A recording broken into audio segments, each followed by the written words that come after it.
시작. 예. 자, 여러분, 그러니까 오늘 내용을 다시 할게. 자,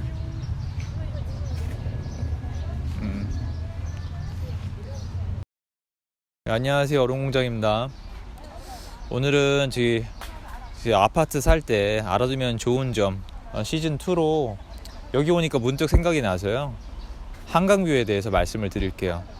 많은 분들이 요새 관심 많아지고 있잖아요. 한강뷰, 특히 아크로 리버파크 이런 아파트들 때문에 한강뷰에 대한 값어치가 되게 높게 인식이 되고 있는데요, 몇 가지 좀 추가로 알아야 되시는 점들이 있어요. 일단 첫 번째로 절대로 잊으시면 안 되는 게, 한강뷰는 사치제예요. 나쁘다는 뜻이 아니라 뭔 뜻이냐면, 한강뷰는 아파트를 고를 때 앞에 우리가 선행하는 필수 조건이 만족됐을 때의 가치가 있다는 뜻이에요. 그러니까 쉽게 얘기해서 일단 제일 중요한 건 일자리죠. 집이 있어도 먹고 살 게 있어야지 가치가 있는 거잖아요. 그러니까 일단 일자리가 있는가, 그 다음도 교통도 사실은 일자리예요. 일자리까지 갈 수 있는 대중교통이 있는가, 이걸 보셔야 돼요. 일자리가 다 해결돼요. 일단 돈이 있으면 집이 잘 돌아갑니다. 그 다음에 뭐가 중요해요? 우리 아이들, 학군이 중요하죠. 학군이 중요하고, 나머지가 이제 산책할 데가 있는가, 쇼핑할 데가 있는가, 이게 중요합니다. 그건 단순한 거예요. 결국 일자리가 있냐 없냐만 따지셔도 아파트를 고를 때 약간 질 이유가 없다는 거죠. 앞으로 일자리가 늘어날 것이냐, 그에 비해서 주택이 더 늘어날 것이냐, 이거를 꼭 보셔야 돼요. 일자리예요. 일자리 뭐 강남에 한 150만 개 있고, 그죠?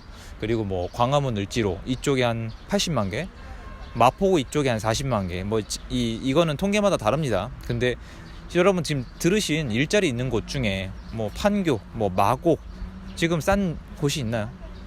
일자리가 없어서 지금 되게 힘들어하는 곳이 어디예요? 쉽게 말씀드리면 뭐 고양시나 많죠. 사실 위쪽으로 뭐 가시면 파주도 있고, 뭐 동두천도 있고, 포천도 있고, 그 지역이 나쁘다는 게 아니라 일자리만 있으면 훨씬 더 가치가 높을 곳이에요. 자, 이젠 먹고 사는 게 해결이 됐고, 교육도 해결이 됐어요. 그러면 그리고 나서야 이제 한강뷰를 따지는 거예요. 포인트가 뭐냐면, 여러분 이런 게 있어요. 일자리도 없고 아파트 값어치가 굉장히 떨어지는데 시흥에도 있고요. 단순히 바다가 보인다는 이유로, 강이 보인다는 이유로, 천이 보인다는 이유로 굉장히 높은 가격을 요구하는 아파트가 있는데, 얘는 그 값어치가 계속 지속되지 않을 수가 있어요. 왜냐면 결국 선행하는 조건인 필수 조건, 일자리 때문에 이사를 나갈 수도 있거든요. 근데 강남은 보세요. 모든 게 해소가 됐어요. 그럼 뭐예요? 사치스러워질 수 있는 거예요. 일자리가 해결이 됐으니까. 그래서 한강뷰의 값어치가 더욱더 올라가는 거예요. 그래서 여러분은 보실 때 일단 한강뷰에 반하실 게 아니라, 집을 딱 보러 가서 우와 이 한강뷰 무조건 사야겠다, 5천만 원 1억 더 줘야겠다, 이 생각이 아니라, 이 아파트가 지금 내 필수 조건에 다 해당이 되는지, 만족이 되는지 다 확인하시고, 그리고 나서 비로소야 한강뷰를 보시면 되는 거예요.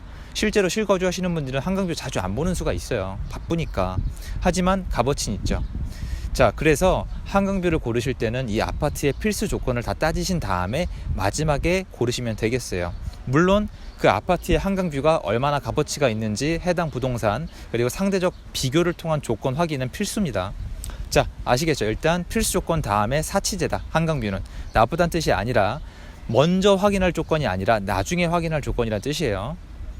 자, 두 번째, 한강뷰의 가치는 아파트 상승장, 경기가 좋을 때 빛을 발합니다. 단순해요. 여러분 지금 먹고 살기가 바빠요. 먹고 살기 바빠 죽겠고 불안해 죽겠어요. 근데 사치스러운 한강뷰를 위해서 2억, 3억, 4억을 더 낼까요? 강남처럼? 예전에 강남 아파트가 지금처럼 좋지 않았던 시절에는 한강뷰가 지금처럼 비싸지 않았어요. 그 차이가 더 적었습니다. 지금 경기가 좋아졌죠. 경기가 좋다는 뜻은 아니지만 아파트 경기가 좋아졌잖아요. 그러면 사치제로 돈이 몰립니다. 비교 우위를 따지는 거예요. 부동산 경기가 좋을 때, 더군다나 그 국가의 경제가 좋을 때 한강뷰는 정말 계속 올라가요. 한도 끝도 없이 올라갑니다. 뭐 홍콩이나 상해 가보시면은 한국은 아무것도 아니에요. 근데 만약에 경기가 가라앉는다, 아파트가 하락기를 접어들었다, 그러면 그 값어치, 그러니까 한강뷰가 보이는 아파트와 보이지 않는 아파트의 가격 차이가 줄어들어요. 그럼 여러분 어떻게 하셔야겠어요? 돈이 있는 분들의 세계니까 상관은 없지만, 내가 한강뷰가 정말 갖고 싶다면은 아파트 상승기가 아닌 하락기에 잡아두시는 게 더 득이 될 수 있다는 거죠. 이거는 역사적으로 비교 사례를 들면은 뭐 비교가 좀 애매하긴 하지만, 한강뷰가 보이는 아파트와 보이지 않는 아파트의 이 차이는 퍼센테이지로 따졌을 때 아파트 경기가 좋아졌을 때 훨씬 더 벌어집니다. 그러니까 한강뷰가 정말 갖고 싶다면 경기가 안 좋을 때 아파트 하락기에 잡아두시면 상승기 때 더 큰 상승 효과를 얻을 수 있다, 이겁니다. 자, 세 번째, 마지막 세 번째인데, 세 번째는 많은 분들이 이제 망각하시는 거예요. 반드시 영구 조망권인지 확인하셔야 돼요. 감이 오시죠? 여러분, 지금 우리 일이 아니니까 잘 안 보이시겠지만 내 아파트가 한강 조망권, 바다 조망권인데 앞에 아파트나 어떤 건물이 들어와서 조망권이 사라지는 경우가 한국에 있을까요, 없을까요? 있습니다. 지나가 보시면은 뭐 영구 조망권, 목숨 걸고 사수한다, 내 재산권 내가 지킨다, 빨간 현수막 걸려 있거든요. 이게 소용없습니다. 현수막을 걸었다는 것 자체가 이미 법적으로 앞에 건설 허가가 났다는 뜻이거든요. 그럼 그때 가서 후회하면 어떻게 될까요? 늦어요. 내 재산은 내가 지켜야 돼요. 들어가시기 전에 이 앞에 건물이 더 올라갈 수 있는지, 얼마나 높이 올라갈 수 있는지, 이 앞에 무슨 용도로 쓰이고 있는지를 확인을 하셔야 돼요. 중개사 말만 들어서도 안 돼요. 이건 본인이 홈페이지에 들어가서, 구청에 들어가서 확인을 하셔야 돼요. 좀 약간 불안한 면이 있다면요. 영구 조망권이 가치가 있는 거지, 나중에 없어지는 조망권은 재산의 피해로 이어질 수가 있습니다. 아시겠죠? 자, 여러분, 오늘 한번 내용을 정리해 보자면요. 첫 번째로 아파트 조망권은 필수제가 아니라 사치제다. 필수 조건이 만족됐을 때의 조건이지 나중에 먼저 고를 만한 조건은 아니라는 거고요. 자, 두 번째로 사치제이기 때문에 경기가 좋을 때, 특히 아파트 경기가 좋을 때 그 빛을 발하기 때문에 내가 넉넉한 상황이 아닌데 조망권이 꼭 갖고 싶다면 아파트 하락기, 그리고 경기 하락기에 사두는 게 좋다. 그리고 마지막 세 번째로, 이게 무조건 지금 보인다고 영구 조망권인 게 아니라 영구적이지 않을 수도 있기 때문에 사전에 반드시 확인을 해야 된다. 구청이나 기타 등등을 통해서. 그래서 내 재산을 지켜야 된다는 거예요. 오늘 날씨가 참 좋습니다. 그래서 요즘 가끔 이렇게 사람 많이 없는 데는 좀 나다니시면서 좀 공기도 쐬셨으면 좋겠고요.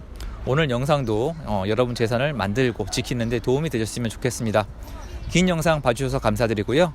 도움이 되셨으면 좋아요와 구독하기, 그리고 알림 설정까지 부탁드리겠습니다. 건강하고 행복한 하루 되세요. 감사합니다. 인사드릴게요.